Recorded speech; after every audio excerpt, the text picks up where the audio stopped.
In a 5-3 vote this morning, members of the Guam Education Board acted to close F.Q. Sanchez Elementary School in Umatic. The school's 54 students will now be transferred to Maritzo Elementary School. The action followed a decision by the board last month to keep the school open under the caveat that the budget be reworked to make it economically feasible.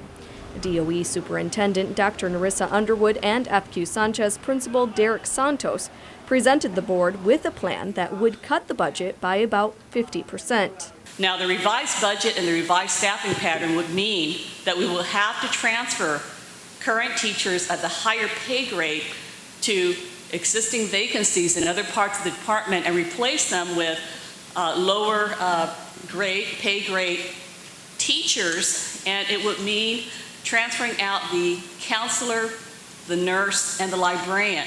Board member Anita Enriquez says that the budget reduction would compromise the educational value of the school and put the students' safety at risk. That is why she says she made the motion to transfer F.Q. Sanchez Elementary students to Maritzo Elementary School. Mr. Chairman, I'd like the board to consider as a motion that we transfer students from the F.Q. Sanchez Elementary to Maritzo Elementary, where the students will not suffer as a result, and the transportation, according to Principal Derek Santos, will not be an issue. Ronald Azuzu, Dr. Jose Cruz, and Joe S. San Augustine were the only members to vote against the motion. Rosie Tangatango was not in attendance.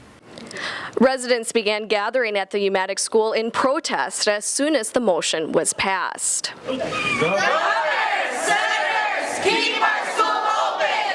Umatic community members who gathered at the school today said that they are not done fighting to keep the school open, and they want their elected leaders to step in.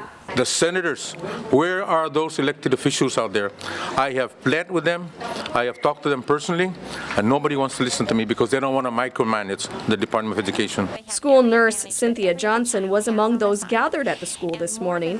While she agrees with GEB members that it would be unsafe to share a nurse between two schools, Johnson says that she feels F.Q. Sanchez should be an example to other island schools rather than being shut down. Number one, leave us as we are. We're providing an excellent education for the children. The children are safe. They have every advantage that every other child has on this island.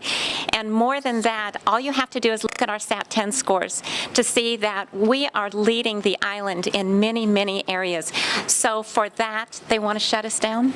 Acting Administrator and former Assistant Principal for F.Q. Sanchez, Silvino Kinane, says that he understands the community's attachment to the school and the political responsibility of the board to save money.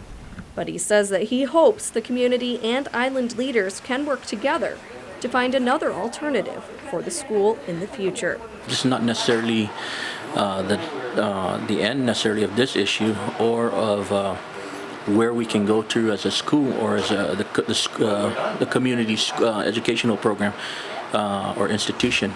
There are other alternatives we can explore at this point, and it's just up to the community leaders to decide that and to seek to work with our board, our administrators, to find out what would be the next best alternative at this point. Betsy Brown, PNC News.